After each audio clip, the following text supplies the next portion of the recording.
अपने अमीर पति को मारने के लिए वह षड्यंत्रकारी महिला उस आदमी को नदी में कूदने के लिए उकसाती रही। वह आदमी इस प्रलोभन का विरोध नहीं कर सका और 1 महीने तक नदी में कूदता रहा। ज्याओली ने शांत नदी को देखा और जाग गई। सफल होने के बाद 1000 मिलियन युआन की संपत्ति उसकी हो गई। कौन जानता था कि नाव के किनारे से अचानक वह बेवकूफ शीशा प्रकट हो गया। पता चला कि वह आदमी उसे डराने के लिए बस मजाक करना चाहता था। ज्याओली मुस्कुरा रही थी, लेकिन वह अपनी हत्या की मंशा छिपा रही थी। वह ऐसा नहीं कर सकती थी, इसलिए उसने उस आदमी से उसके लिए ऊंचाई पर गोता लगाने को कहा। वह आदमी ऐसे मीठे शब्दों का विरोध नहीं कर सका। उसे लगा कि यह आसान नहीं है। तो महिला बहुत तेजी से चट्टान के किनारे पहुंच गई। गहरी सांस लेने के बाद उसने हिम्मत जुटाई और नदी में छलांग लगा दी। काफी देर बाद उस आदमी ने फिर अपना सिर नहीं दिखाया। ज्याओली को लगा कि वह सुरक्षित है, लेकिन सावधानी बरतने के लिए उसने कई बार जांच की। उसने जानबूझकर बहुत चिंतित भाव भी दिखाए। दरअसल उसका दिल पहले से ही उत्तेजित था, लेकिन खुश होने के कुछ ही देर बाद उसे एक गंभीर समस्या का एहसास हुआ। वह अभी भी नाव पर थी और वह स्पीड बोट चलाना नहीं जानती थी। उसे क्या करना चाहिए? संतुलन बनाने के बाद उसने मदद के लिए पुलिस को बुलाने का फैसला किया, लेकिन यह जगह बहुत दूर थी। वहां कोई सिग्नल भी नहीं था। वह घबरा गई और दोनों तरफ जोर जोर से चिल्लाई, लेकिन काफी देर तक किसी ने जवाब नहीं दिया। वह पूरी तरह घबरा गई। वह फूट फूट कर रोई, लेकिन आंख मूंद कर रोने पर भी कोई फायदा नहीं हुआ।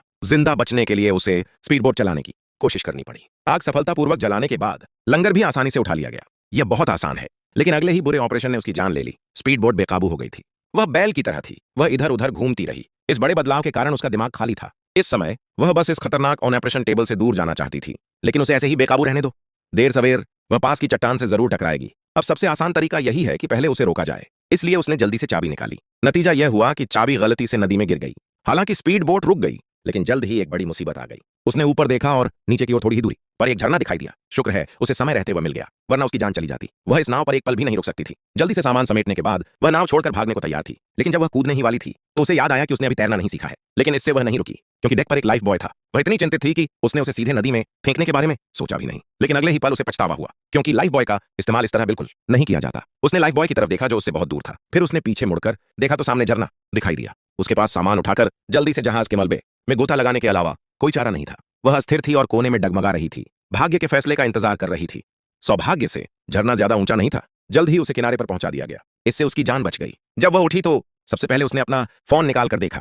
निराशाजनक बात यह थी कि यहां अभी भी कोई सिग्नल नहीं था। बेबसी के गहरे एहसास ने उसे तोड़ दिया। वह बस जंगल में चिल्लाकर अपना गम जाहिर कर सकती थी। शांत होने के बाद उसे पता था कि वह इतनी आसानी से हार नहीं मान सकती। यहां मरने का इंतजार करने से बेहतर है कि जंगल में घुस जाए। यह किसी जंगल में जीवन रक्षा शो में किसी मेहमान की तरह है। यह इतना मुश्किल नहीं लगता। इसके बारे में सोचना थोड़ा रोमांचक है। बस करो। उसने तुरंत अपने लिए एक नाजुक मेकअप किया। फिर उसने एक चटक लाल रंग की पोशाक पहनी और इस खतरनाक जंगल में चल पड़ी। लेकिन कुछ ही दूरी पर ताजे पैरों के निशानों की एक श्रृंखला ने तुरंत उसका ध्यान खींचा। उसने गुस्से से ऊपर देखा। कुछ ही दूरी पर एक भालू नदी के किनारे छिपा हुआ था। मुझे डर है कि इस बार वह इतना पास मर गया होगा। वह यह दिखावा करना चाहती थी कि उसने उसे देखा ही नहीं और फिर चुपके से भाग जाए। लेकिन यह कैसे संभव हो सकता है? भालू ने शिकार को ढूंढ लिया और तुरंत हमला कर दिया। कोई भी शिकार उसकी नजरों से बच नहीं सका। दूसरी ओर ज्याओली 2 कदम भी नहीं दौड़ पाई थी कि उसकी ऊंची एड़ी के जूते उसे गिरा देते हैं। इस समय उसे अपनी छवि की कोई परवाह नहीं थी। उसने जल्दी से अपने जूते उतारे और सीधे भालू को नमस्ते कहा। भालू ने सोचा कि उसे खाना देने वाला कोई दयालु व्यक्ति है। उत्सुकतावश उसने उस बदबूदार चीज का अध्ययन किया और ज्याओली ने जंगल में भागने का मौका पाकर एक पल भी रुकने की हिम्मत नहीं की। जब तक आसमान धीरे धीरे काला नहीं हो गया, उसने अपने पैर नीचे रख दिए। रात बहुत ठंडी थी। खुद को गर्म रखने के लिए उसने लकड़ी में छेद करके आग जलाना भी सीखा। यह करना इतना आसान नहीं है। उसने बहुत देर तक कोशिश की, लेकिन आखिरकार वह नाकाम रही। टीवी पर दिखाई जा रही चीजें वाकई धोखा दे रही हैं। उसके पास व्यायाम बढ़ाने के अलावा कोई चारा नहीं था। लेकिन अचानक उसे एहसास हुआ कि कोई उसे घूर रहा है। उसने इसके बारे में सोचा भी नहीं और तुरंत भागने के लिए मुड़ गई। घबराहट में वह गलती से एक टहनी से गिर गई और बेहोश हो गई। वह 10 दिन बाद उठी। फिर उसने साफ देखा कि कल रात वह चीज एक सफेद बाघ था। उसने पूरे दिन कुछ नहीं खाया था और उसे बहुत भूख लगी थी। उसने बैग पलटा, लेकिन खाने के लिए कुछ नहीं था।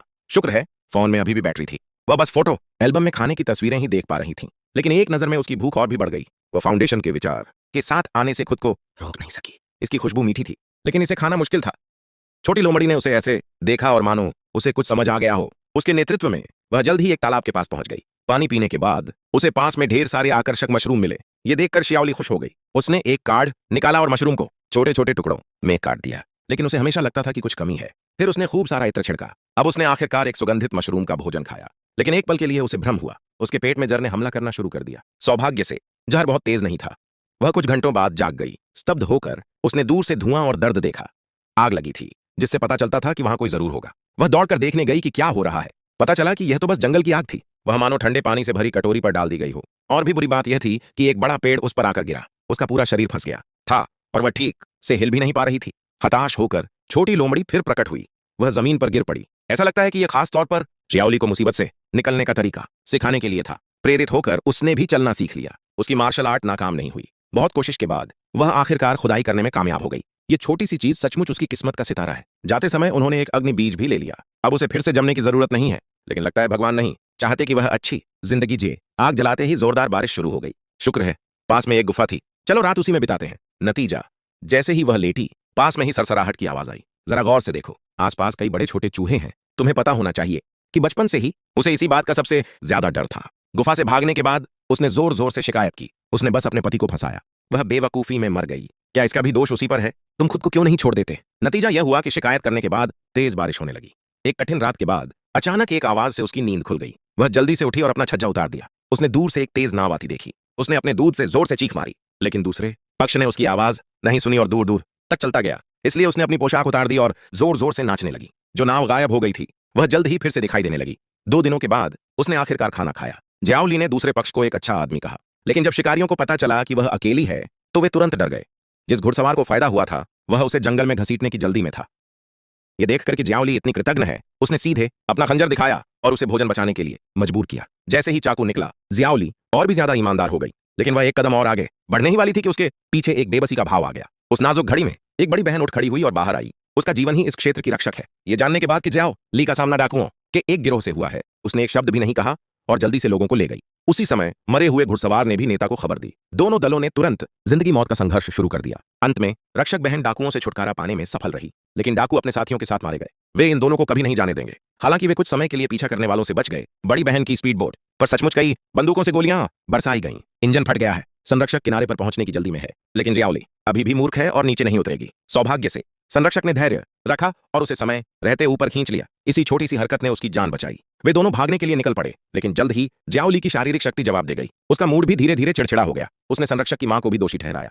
शुरू में उसके साथ अन्याय होने पर ही वह जीवित रह सकती थी। परिणाम स्वरूप रक्षक ने घुड़सवार को चाकू से मार डाला। यही डाकुओं की मौत का कारण है। अगर वे पकड़े जाते तो मर जाते। ये सुनो, रक्षक सचमुच समझ नहीं पा रहा है कि दुनिया में ऐसे लोग भी हैं। उसने लोगों को बचाने की पूरी कोशिश की, लेकिन अब यह उसकी गलती है। वह अब और बर्दाश्त नहीं कर सकती। उसने ज्याओली को खूब पीटा। अब ज्याओली आखिरकार ईमानदार है। उसने फिर कभी उसकी पीठ पीछे छिपने की हिम्मत नहीं की। लेकिन उस आदिम जंगल से अकेले निकलना मुश्किल है। यह सोचकर उन्होंने अपनी किस्मत आजमाने के लिए नदी किनारे जाने का फैसला किया। वे किसी नाव के उन्हें बचाने के लिए गुजरने का इंतजार कर रहे थे। किसे पता था कि रात होने तक उनकी किसी से मुलाकात नहीं होगी। खुशकिस्मती से रक्षक के जीवित रहने के हुनर पूरे थे। रात के खाने में दोनों ने खूब खाया पिया। खूब खाने पीने के बाद वे कल की योजना बनाने लगे।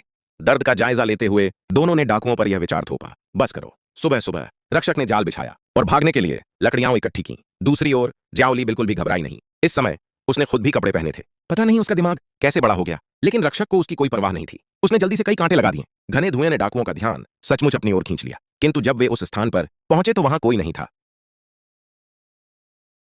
सभी संकेत यही इशारा कर रहे हैं कि उन दोनों को फिलहाल वहां से चले जाना चाहिए, क्योंकि निजी वस्तुएं अभी भी वही हैं, जब तक कि उनमें से एक को जोरदार झटका नहीं लगा। नेता ने आखिरकार प्रतिक्रिया दी कि वे एक गंभीर स्थिति में हैं। यह सही है। यह ठीक वही समय है जब संरक्षक ने पहाड़ छोड़ने के लिए एक जाल बिछाया। इसका उद्देश्य उनके क्वाइटिंग को आश्चर्यचकित करना है। संरक्षक नाव को धकेलने के लिए कड़ी मेहनत कर रहा है और नाव पर बैठा ज्याओली एक मूर्ख की तरह है। मुझे नहीं पता कि कैसे मदद करूं। जब तक संरक्षक ने उसे याद दिलाने के लिए अपना मुंह नहीं खोला, तब तक उसने धीरे से नाव उठाई, लेकिन उसकी मुड़ी हुई नजर एक नजर में ही पूरी हो गई थी। मदद न करना ही बेहतर है। दूसरी ओर प्रतिक्रिया में आए डाकू जल्दी से वापस लौट आए। उन्होंने उन दोनों को दूर से नाव चुराते देखा। उस नाजुक पल में रक्षक की जांघ में गोली लगी, लेकिन उसने फिर भी नाव को नदी में धकेलने की पूरी कोशिश की। वह जोर से चिल्लाया, लेकिन डरी हुई ज्याओली बहुत डरी हुई थी। वह बस नाव में छिप गई और अपना सिर दिखाने की हिम्मत नहीं जुटा पाई। इस वजह से भी रक्षक आसानी से पकड़ा गया। पहाड़ का रक्षक, उसने ज्याओली से इतना स्वार्थी इंसान होने की उम्मीद नहीं की थी। अगर उसे पता होता कि वह खुदकुशी कर लेगा तो वह दूसरों की जिंदगी में दखलंदाजी नहीं करता। जल्द ही उसे जंगल में घसीट लिया गया। डाकू उसे पूरी तरह से सुलझाने की कोशिश कर रहा था, लेकिन पहाड़ में अचानक तूफान आ गया। रक्षक ने मौके का फायदा उठाकर भूत का नाटक किया और कहा कि वह पर्वत देवता का अवतार है। अगर वे बुरे काम करना बंद नहीं करेंगे तो उन्हें पर्वत देवता द्वारा दंडित किया जाएगा।